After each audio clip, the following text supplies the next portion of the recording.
When thinking about things that you would consider necessary, knowing how to properly format your research papers or essays might not be the first thing that comes to mind. Nevertheless, it is important and it is something that you'll inevitably need to know how to do. And if you're anything like me, you are still having to Google how to set it up or even having to find an online template every single time. So with that being said, today I will be teaching all of you how to set it up. We will first begin with MLA Format, then we'll move on to the lesser known but still very important APA Format, and then finally I'll end off with a couple reasons why you should know how to format your papers. MLA Format is the most common. In fact, you've probably used it yourself when turning in some of your own assignments. According to the Purdue Writing Lab, MLA Format is most commonly used when your research paper falls within the language arts, cultural studies, or other humanities disciplines. MLA Format offers basic, general paper formatting, in-text citations, and of course, the works cited page. So now that we've talked a little bit about what MLA Format is and when to use it, we can now move on to how to actually set it up. The first thing you're going to want to do when you open your document is you're going to set your font to a 12-point eligible font, making sure that it's double-spaced. Times New Roman is usually the most common. Then, in the upper left-hand corner, you're going to list from top to bottom your name. Underneath that, you're going to put your teacher or your instructor's name. Underneath that, you're going to put the course name. And then finally, underneath that, you're going to put the date. Your next step will be the title. What you're going to want to do is underneath your 4 information text above that, you're going to put your centered title.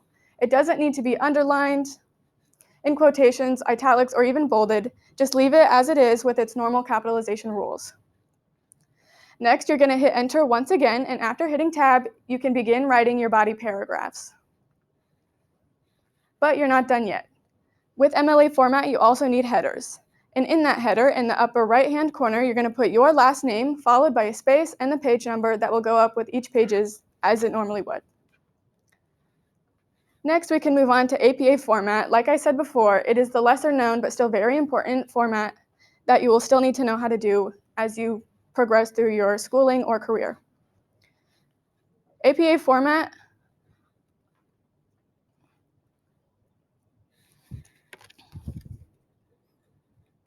provides comprehensive guidelines for academic papers regardless of subject or discipline. But it is traditionally used for social sciences such as psychology, sociology, economics, or even criminology. So now we can move on to actually setting up your APA formatted paper.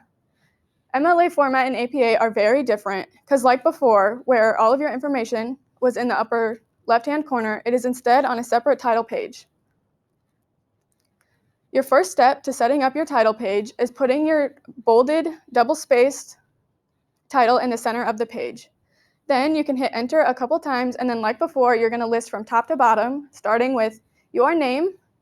Underneath that, your institution or the school name. Underneath that, the course name or the class that you're taking. Underneath that, your teacher or your professor's name.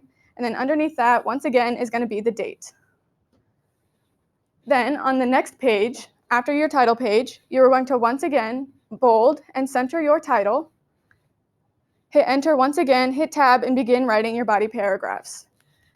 The things that are similar with MLA and APA is your citations. So like before, you're going to also have your in-text citations as well as a separate works cited page to cite all of your resources that you used for your research paper.